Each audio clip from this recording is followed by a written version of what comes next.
Opening the center like this immediately contests crucial squares and sets the stage for pawn advances. Opening the diagonal for the king's bishop hints at an early fianchetto, aiming for a solid kingside defense.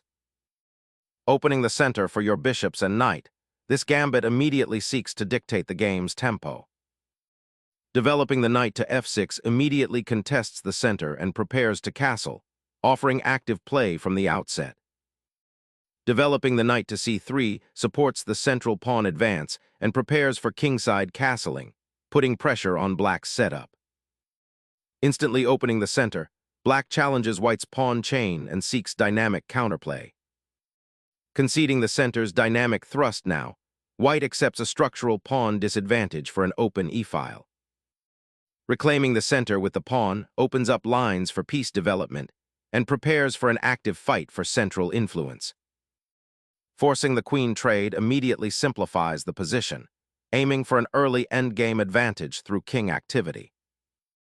The king's forced relocation opens a central file and anticipates a potential king's hunt later on. Activating the bishop now puts pressure on black's isolated d-pawn and prepares to contest the center. Developing the bishop to attack the queen's protector offers active piece play and targets a central weakness. Exchanging bishops simplifies, granting black a slightly more comfortable structure by freeing their queen and king from immediate pressure. Opening the f-file offers attacking potential, but weakens the pawn structure around the king. Solidifying the pawn structure, this prepares for further development while preventing any immediate black knight outpost. Developing the bishop to c5 ignites diagonal pressure, challenging white's central pawn structure and preparing to reclaim lost material. Unleashing the knight toward the queenside, aiming to control crucial squares and prepare for a potential queenside expansion. Repositioning the bishop to d6 aims to improve its diagonal influence and prepare for potential development of the other pieces. Solidifying the d4 pawn and preparing for further kingside development. This pawn advance aims to develop the queenside, but it weakens the c6 square and delays piece activity considerably. Seeking to activate the knight on the kingside, this maneuver aims to contest the central squares and potentially support a queenside expansion later on. Securing the king from potential open files is paramount, offering a degree of safety amidst the evolving board. Securing a retreat square for the knight while preparing to advance the kingside pawns signifies a patient, long-term positional buildup. Opening the c-file for the rook offers active counterplay, challenging white's central pawn structure. Solidifying the queenside structure, this prepares to develop the light-squared bishop to a more active square. Unlocking the queenside, nc6 prepares to challenge white's queenside space advantage and improve bishop's diagonal reach. Shifting the knight toward the queenside bolsters the pawn structure and prepares for future queenside expansion. Boldly challenging the knight's outpost, this thrust initiates a knightly dance, seeking to disrupt white's queenside pawn structure and potentially gain initiative. Securing the king becomes paramount, driving him to safety amidst the positional complexities now unfolding. Securing the kingside pawn structure prevents any immediate knight infiltration through g5. Initiating the knight's journey to a more active square, this maneuver aims to bolster the queenside pawn structure and prepare for potential central expansion. The knight redirects, seeking active squares and potentially opening avenues for the rook. Aggressively eyeing central squares, this knight aims to disrupt black's cramped position. Strategically repositioning the bishop to c7 stabilizes the queenside and prepares for potential pawn expansion with c5. Clearing the c-file for potential rook activity, though it does weaken the queenside pawn structure somewhat. This advance aggressively challenges white's central foothold and prepares to activate the rook on the now semi-open g-file. Elevating the pawn to g4 introduces immediate tension, potentially creating weaknesses around white's king while seeking to restrict black's piece activity.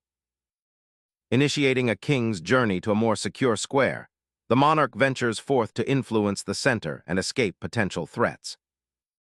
initiating a pawn storm on the kingside, aiming to pry open lines towards black's somewhat exposed monarch. Challenging the king's secure perimeter and opening aggressive avenues for the monarch. Securing the king's path to potential safety amidst the pawn storm is a pragmatic choice, aiming for a stable central presence. Unleashing an aggressive pawn storm, black gambles space for initiative, but exposes the kingside to potential counterplay. Initiating a bold rook advance to exploit the open G file, pressuring black's exposed monarch. The knight retreats, preserving its structure while seeking active squares along the 7th rank, aiming to rejoin the fight. Unleashing the rook to dominate the open file, this aims to disrupt black's kingside structure and pressure their exposed monarch. Suddenly, the knight plunges into enemy territory, aiming to disrupt the delicate pawn structure and open new avenues for attack. A strategic redeployment, this rook now eyes the open H-file, intensifying pressure on black's already exposed monarch. The knight's detour to F7 appears to be a strategic sidestep, aiming to regroup and potentially support a future pawn push. The rook advances, claiming the open file and putting pressure on the queenside pawns. Reactivating the rook on the d-file introduces immediate pressure and prepares for potential endgame exchanges. Controlling the open file now becomes paramount as the rook secures the d-file, preventing any immediate counterplay for black's king. The king's flight from the center grants it safety, but at the cost of active piece development. Consolidating the bishop's influence on the queenside allows for a more unified defense. Re-establishing dynamic pressure on the kingside, this knight embarks on a daring journey to disrupt white's central pawn structure. Refocusing attention to the kingside attack, the bishop now aims to exploit the weakened pawn structure and black's exposed monarch. Probing for space on the queenside, this pawn advance disrupts white's harmony and potentially opens lines for black's pieces. Shifting the knight to e3 aims to improve its central influence and potentially prepare for a kingside push. Shifting the bishop to that square prepares to challenge white's rook on the open c-file, a crucial piece of active counterplay. Retreating the rook opens up that crucial dark-squared diagonal, offering potential counterplay.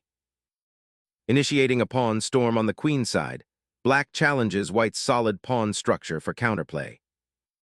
Opening the g-file creates immediate pressure on black's uncastled king. Opening the h-file invites tactical chaos, potentially exposing black's vulnerable kingside further. Snapping off the rook clears the 8th rank for serious infiltration. Clearing the path for the rook establishes a powerful central presence, aiming to exploit the weakened kingside pawn structure and secure open lines for immediate attack. The rook now claims the open file, a crucial step toward activating its power in the endgame. Reclaiming the pawn consolidates the material advantage, opening the path for your king to become more active in the ensuing endgame. The monarch embarks on a crucial journey, seeking safety amidst the remaining pawns, while activity on the board has largely subsided. Consolidating the monarch's position amidst the open files secures its safety for the coming maneuvers. Re-establishing knight presence on a central outpost after maneuvering, aiming to disrupt black's queenside pawn structure. Shifting the king towards the center now seems logical, preparing for a more active endgame role and potential shelter from the advancing queenside pawns. A necessary repositioning to secure the monarch amidst black's advancing pawns. Opening the b-file creates immediate pressure. Watch for white's king's safety as pawns now march towards his position. This capture cleans up your king's pawn structure, opening a diagonal for your rook and solidifying your central presence. The knight penetrates deep into enemy territory, seeking to disrupt white's pawn structure and create tactical opportunities. Targeting the isolated pawn on e5 opens up avenues for piece activity. Unleashing a disruptive knight check, black immediately reclaims initiative and disrupts white's centralized kingside pawns. The king's exposed position invites further skirmishes as black's knight eyes a potent entry point. King activity now becomes paramount as the knight maneuvers for improved outpost squares. Seizing the initiative, white's knight forces black's king to a precarious square, threatening to create an unstoppable passed pawn. Stepping back to regroup, the black king seeks sanctuary from the open files and white's active pieces, a necessary maneuver to avoid immediate tactical threats. The knight repositions aggressively, aiming to infiltrate the queenside and create new tactical possibilities. The bishop retreats to a more active diagonal, eyeing potential breakthroughs and supporting the knight's advanced outpost. Centralizing the monarch offers respite, preparing for potential king assaults or strategic repositioning. A startling knight fork threatens to disrupt white's weakened pawn structure. Recapturing the pawn consolidates the king's safety, preparing for potential pawn breakthroughs or piece activity. Capturing the knight opens a critical diagonal for the queen, aiming to unravel white's king's shelter. Clearing the d-file allows your knight to establish a menacing outpost, preparing for kingside domination. Recapturing the knight consolidates your central control and aims to exploit the pawn structure imbalance. Asserting queenside space is crucial to prevent black's knight from finding a more active square. The black king awkwardly shuffles, yet again, missing a golden opportunity to solidify its central presence and prepare for the inevitable pawn endgame struggle. Forcing the black king into a cramped corner, this check prepares for a decisive rook invasion. A desperate king scramble ensues, seeking refuge from the incoming knight storm. White snares the knight, simplifying into a winning endgame scenario. The black king, exposed and alone, becomes a prime target for the lurking white knight. Retreating the knight to a passive square sacrifices initiative, allowing black's pieces to consolidate. Pushing the pawn forward creates an outpost for the knight, but opens a diagonal for white's bishop. Sacrificing a pawn opens lines to attack the isolated black king and push for a swift checkmate.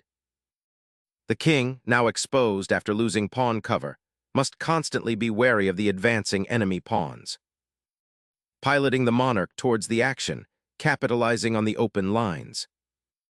The knight infiltrates the queenside, aiming to disrupt white's pawn structure and potentially launch a counterattack. Aggressively pushing the king forward risks overextension. Maintaining central control feels safer now. Jolting the king into a discovered attack, this tempo gain promises to unravel the white pieces and create immediate threats. The king's safety is now the paramount concern, and this retreat shores up its position. A desperate knight sacrifice, hoping to create a mating net or at least disrupt white's advancing pawns. Chasing black's king through this chaotic board reveals a surprising weakness in white's own position. Black steers the knight into a promising outpost, eyeing the weakened light squares around white's king. Preparing to shepherd the king to safety from the exposed knight is the paramount concern now. The knight's trip to the queenside is over. Now it seeks to disrupt white's pawn structure. Igniting a central pawn advance, seeking to shatter black's defenses and expose the knight. Repositioning the knight to d4 aims to solidify the central pawn majority and prepare for further pawn pushes on the queenside. Sacrificing the pawn to expose the enemy king creates mating threats. Black's king now retreats, seeking a more sheltered position away from the advancing pawn storm. Pressing the king forward aims to force a decisive breakthrough in this complex endgame. The knight's foray creates a dangerous discovered attack, threatening to unravel white's weakened queenside pawn structure. Unleashing a powerful pawn thrust, white forces the black king into a perilous position. Black's king, now exposed on f7 after a series of forced exchanges, faces a dire situation amidst white's advancing pawns. A triumphant king march begins, aiming to shepherd the pawn through a weakening blockade.